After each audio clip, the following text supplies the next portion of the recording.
Hello, everyone. Welcome back again. This is Cureton, Senior Journalist for XR. Today, we're bringing you always the latest and greatest for the VR, AR, and XR industries. And today, we have on a very special guest. As always, we have Mr. Jason Yim, Chief Executive and Creative Director for Trigger, one of the world's most premier XR agencies, which has earned them numerous Webby and Shorty awards for their work with the industry.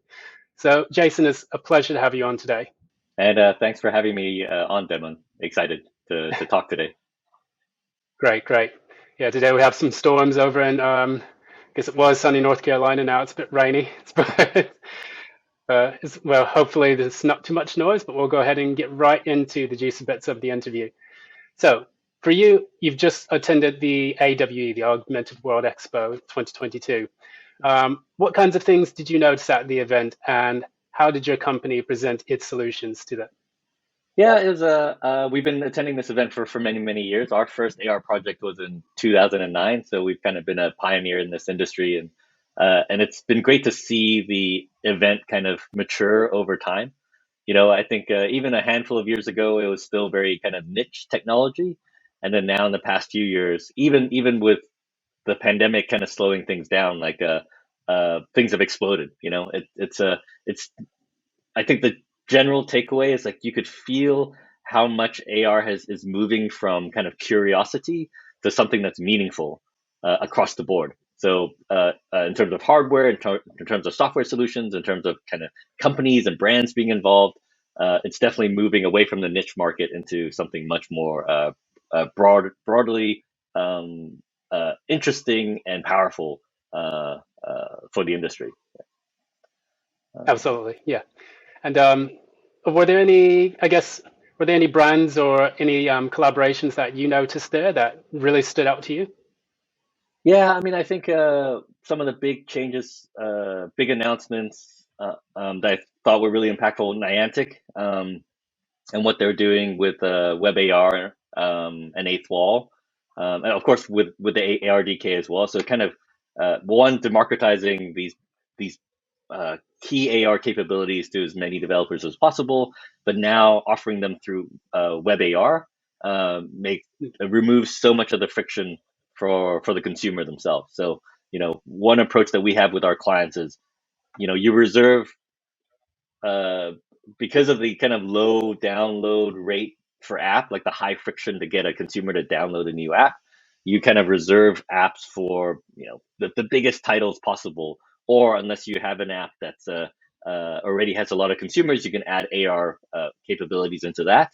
But otherwise, for kind of more marketing, advertising driven needs, we send them down the web AR path or the social AR path. So with Niantic and Eighth Wall, they announced some great features. One was just kind of payment systems through Eighth Wall. So I think that solves a lot for on the developer side. It again pushes away from curiosity over to the more meaningful side of things in terms of capabilities, right? Like making the transaction piece a lot more easy. So we're moving from top of funnel, just engagement and getting through the noise to actually uh, make completing transactions and increasing the bottom line, which I think clients, of course, would be super happy about.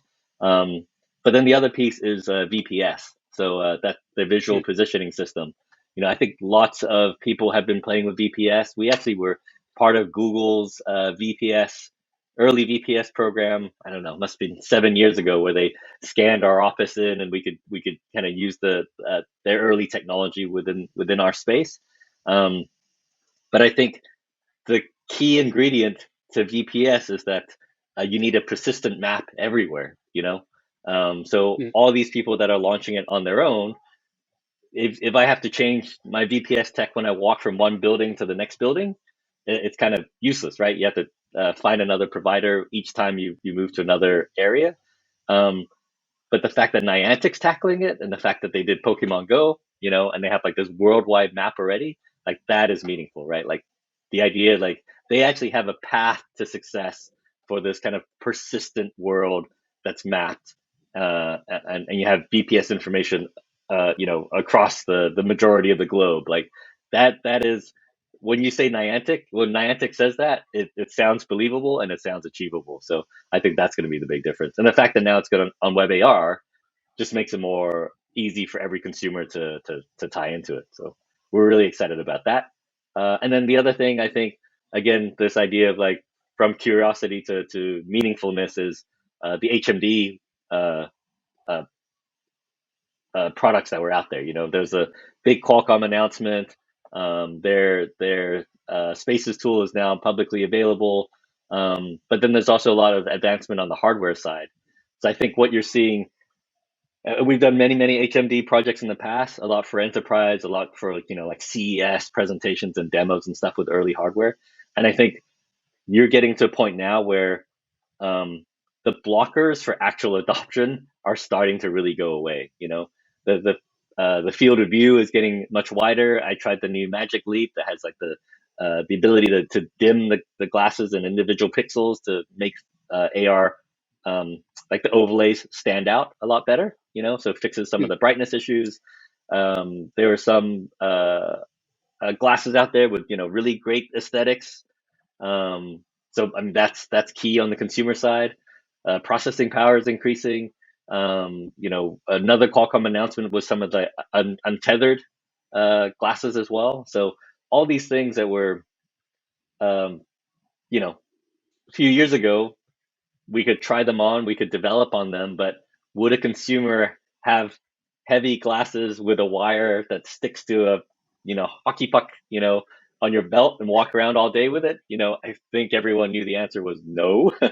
So all these things are going away. So again, it's not tomorrow, but you can see the path clearing to that HMD future as well. So that was super exciting.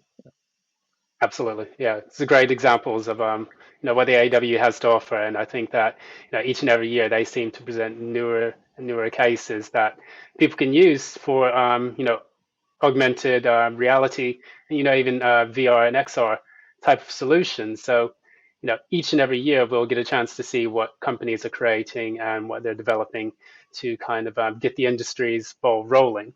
And I think Yeah. that that's what's making a lot of people very excited about this, that they are making these breakthroughs, like you mentioned with Niantic. And so, yeah, I'm excited to see what they do, next time around. And you Now, know, you uh, mentioned to us some of the things about the industry, some of the industry verticals. Now, with your company specifically, Trigger has been making a lot of strides as well. And I think that there were a lot of new industry verticals that you were working with, especially now with your collaboration with Niantic. Now, can you tell us some of the different use cases that you have created or developed for your technologies and your clients? yeah, so it's been definitely a kind of a busy year for us. So our main verticals are entertainment, sports, commerce, and then we do a little bit of enterprise as well, but mostly consumer. So on the consumer side, entertainment, um, we did the AR app for Spider-Man. So biggest movie. AR app with Niantic for AR features for Coachella. Um, the that the big live music festival. So this was built into the Coachella app using Niantic's AR DK. So not bringing also there was like a utility piece which was like a wayfinding AR a map of the space, but then also experiential. So you could bring in kind of like creatures and effects into your world when you're at Coachella as well. This Coachella verse that was created. We just Right. launched a big Jurassic app in Korea for the new movie. That was through the Global Telco XR Alliance, which is 7 mobile operators from around the world. We are their AR content partner in the mix.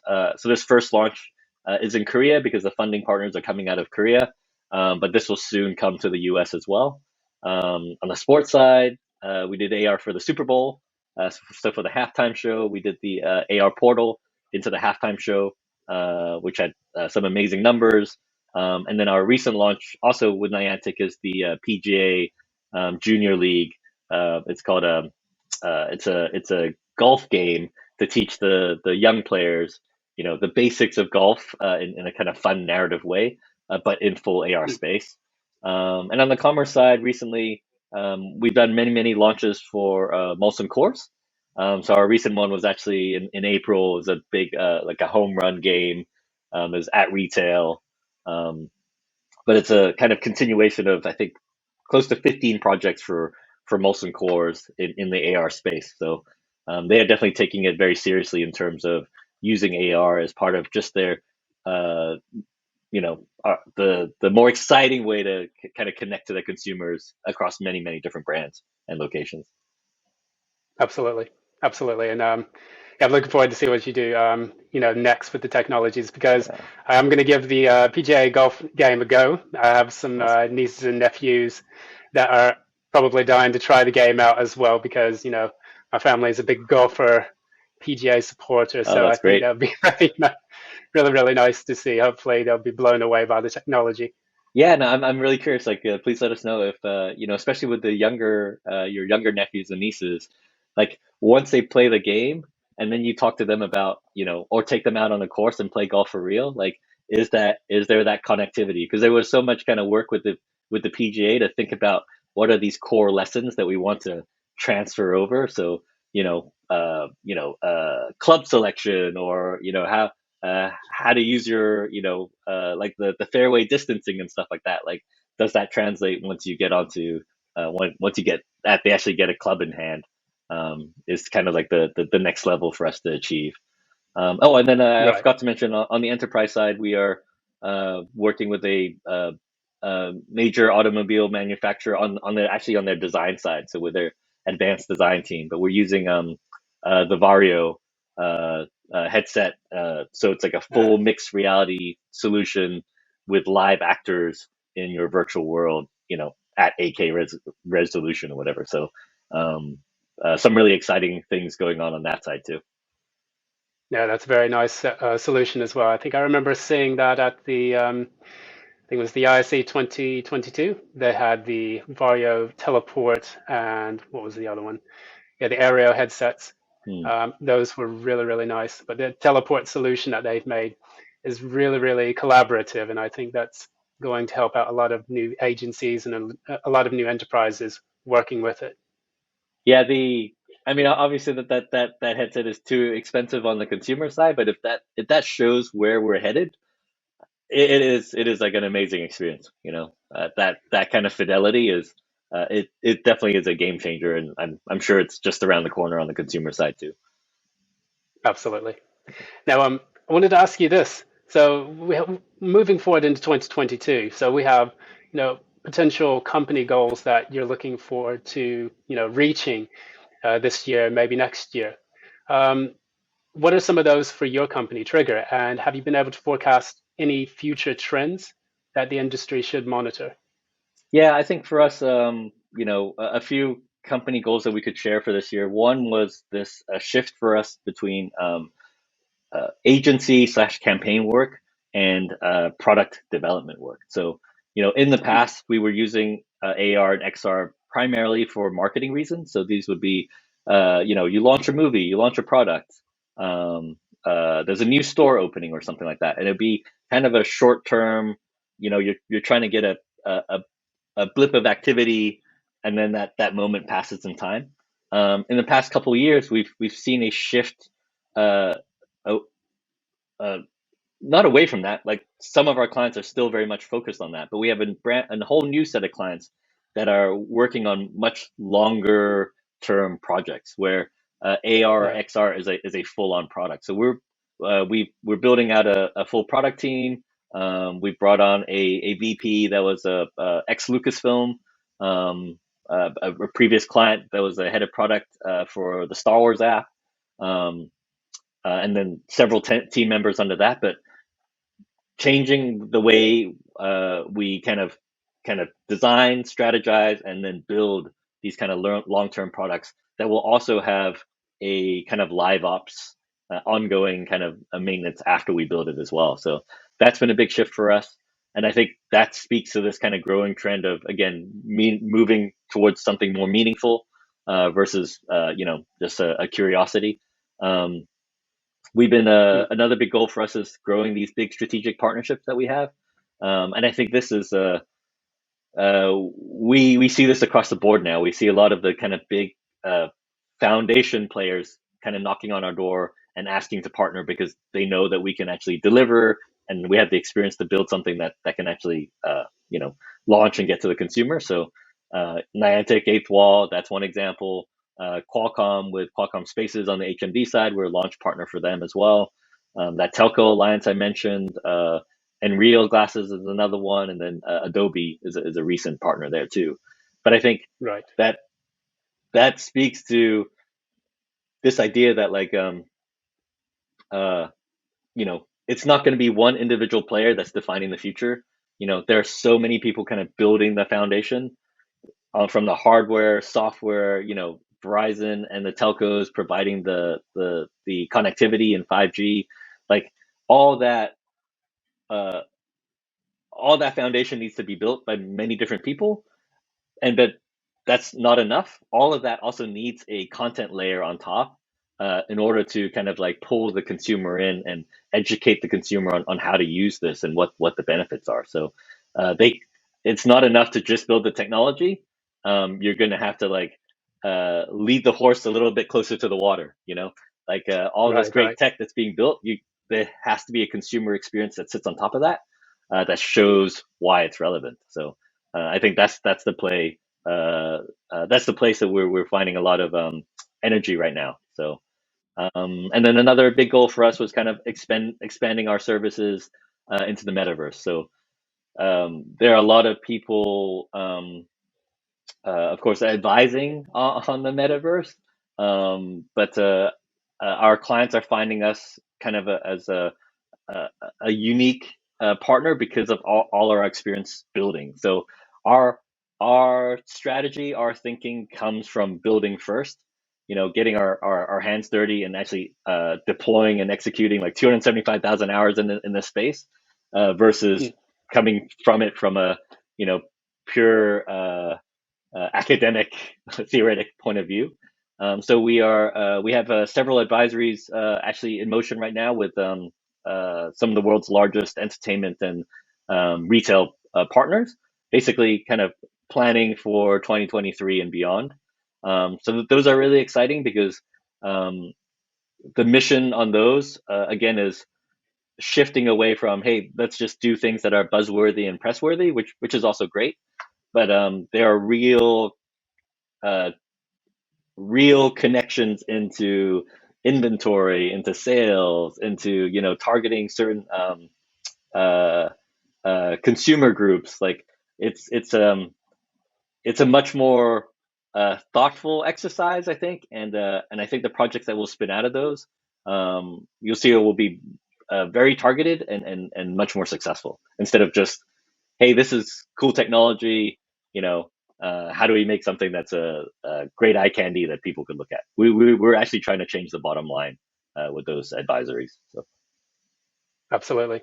yeah, Yeah. And one of the things I've noticed about the trends taking place is that we have a lot of new ecosystems being developed, like you mentioned, and it's that collaborative effort that helps to build those ecosystems, where you can build interoperability between technologies, as well as the capabilities to expand those and deploy them to new solutions. So people will be looking out for that, I think, in the next few years to see, just how available these solutions can be for their clients or for their enterprises. yeah. So yeah, I I mean was going to that. ask you. Oh, go ahead. Go ahead. Yeah. Oh, your just comment on this interoperability. Like when you walk the floor at AWE, you could kind of feel that, right? Like it wasn't like you walked to one booth and they had the solution for everything. But as you walk the show, you could see, oh, these guys combined with those guys across the hall over there, combined with that hardware on that side, like that is something interesting, So I think uh, the whole industry kind of lifting that way. And like you said, the interoperability and interconnectivity of all these solutions is gonna be the thing that paves for the future. Absolutely. Yeah. Absolutely. Yeah. And so speaking of interoperability, I guess for you, there have been many solutions, many different technologies being put in these ecosystems, also, being used with your company Trigger, especially the Niantic ARDK. Now, what kind of important technologies have your firm been incorporating into your works to date? How are they building these optimal immersive experiences for your brands? Mention either the new Spider-Man or the new PGA apps or other things. What's kind of in your arsenal to Yep. to create these new solutions? Yes, for us, I think, we are fairly tech agnostic, that like if a tech partner comes to us and wants us to use create content on their platform, we will definitely take a look at it. But I think normally for our kind of general client approach, we are trying to hit the broadest consumer segment as possible, Right. So a lot of times we're not picking little small niche things, just because we don't think that the consumer is going to be there, so, or the audience is going to be there. So that's why you see our big focus on mobile. It's like 6.5 plus billion, smartphones out there versus like Yep. 10 million plus VR headsets, right? So that you'll see a lot of that kind of that general theme in the choices that we make. So for easy path to consumer, we're a big Unity shop. So of course Unity cross-platform. We could publish to on the app side. We can publish to Android and iOS at the same time, with very Yeah. kind of little modification. Eighth Wall for WebAR. We were their launch first to commercialize launch partner many years back, and we've kind of stayed loyal to them, and them to us, like as our main web AR solution, and that's just again continuing to grow in power and capabilities, and I think we would definitely continue to double down in that space, just because it is the kind of easiest, like low friction way to the consumer. All the social AR platforms, Snap, Facebook, Instagram. We are typically a creative partner in those spaces. We were the first agency to create a Snap lens outside of Snap itself. We were their guinea pig when they were creating their internal, their external tool. Um, and then moving forward, the ones that we're most excited about coming up is the Qualcomm Spaces partnership. So being able to deploy across, multiple HMDs at the same time, versus like you have to like create individual, code for every headset that you that a consumer could use. And then Yeah. for the metaverse side, I think our first partner that we're looking at in terms of walled garden is Roblox. So we Yeah. see, yeah, huge player numbers, ease of entry from the brand and development side, and then also I feel like um, there's a quality bar there that we as a professional developer can really take advantage of, and kind of make content that stands out from a lot of the Roblox content, that will attract a lot of traffic and a lot of eyeballs too. But they are already have the rest of the mechanisms there, that to support that. So we we try to shy away from building something amazing that nobody sees. We definitely want to find homes for it, that like you build something amazing that has the opportunity to have as many people see it as possible. So Great. yeah, Great news. And again, it's making that everything accessible to like all the customers, to the consumers, the enterprises, and the clients, and those people will be able to fully capitalize on the new immersive experiences that are being developed. And once that also begins to take off, we'll also see a lot more content creators getting involved, and that yep. will make it even proliferate even more after that. I was going to ask you, did you have anything else that you wanted to add about the progress of your company or trends that you're seeing in the with the metaverse or with yes our industry as a whole? Yeah, I mean, I think like one note on the tool set side too. Like there are other developer tools that we're starting to play with, kind of on the ancillary, that are starting to become quite powerful. So one thing our one tool our innovation team is really excited about is Shapes XR. So that is a design tool. It has a VR and AR mode, like pass through camera mode. But our our team can quickly prototype um, and kind of design out the user experience before it's being passed on to um, our our creative team, our 3D team, our the more finished design teams. So that's been a kind of great accelerator for us that we've recently kind of adopted. And it's fun to see small teams on Quest 2, and that's how everyone's interacting. But you can actually preview the experience a lot faster. And our excitement with the tool is that there are some features there. uh, Again, it's a even though we're new to it, there's some very polished features in it that make things easy. So I think this idea of like reducing friction is starting to happen everywhere. So for instance, in spaces, like when you want to invite someone else to join in and look at your space, it generates a 6-digit code that you could like almost like a phone number that you could send to someone else and they could jump into that same space. Versus we've used other tools in the past um, where it's a account login. People need to make different accounts, and then there's all this. It's so much friction. It takes you 15 minutes to get into the same space that you want to throw away the tool.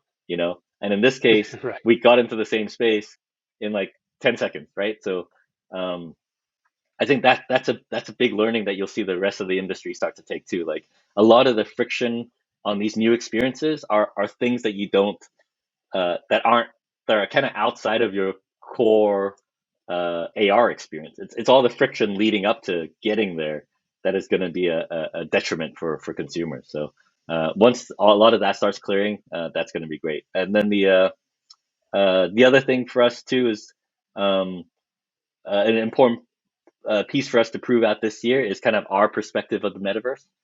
Like we really feel it's a two sides of that same coin. You have like the fully immersive side, like Roblox and other kind of walled gardens, and then you have kind of the real world metaverse side, which is driven by Niantic, Web AR.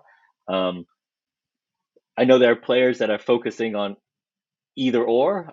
Our big goal is to combine the two. Like we think it's going to be most meaningful when um, those two sides of the coin are connected in a meaningful way. So and in a persistent way. So you can move back and forth, but data is traveling between the two as well. So and I think towards the end of the year we'll have some of our first examples of that, and we're excited to show what that means, both to consumers and also to our client and brand partners. Right, right. Oh, these excellent observations, and thanks so much for sharing those with us today. So once again, everyone, this has been Jason Yim, Chief Executive and Executive Creative Director for Trigger, and I'm Damon Cureton, Senior Journalist for XR Today. I wanted to thank you again for coming on and sharing your time and your insights with us about the XR industry and Yeah, your work. thanks, Damon, and aloha, everyone. Yeah, and if all of you have enjoyed this conversation, please join us with the XR News hashtag at Twitter, LinkedIn, and Facebook. Once again, it's Mon Curtin signing off. Thank you so much for joining us today and have a lovely day.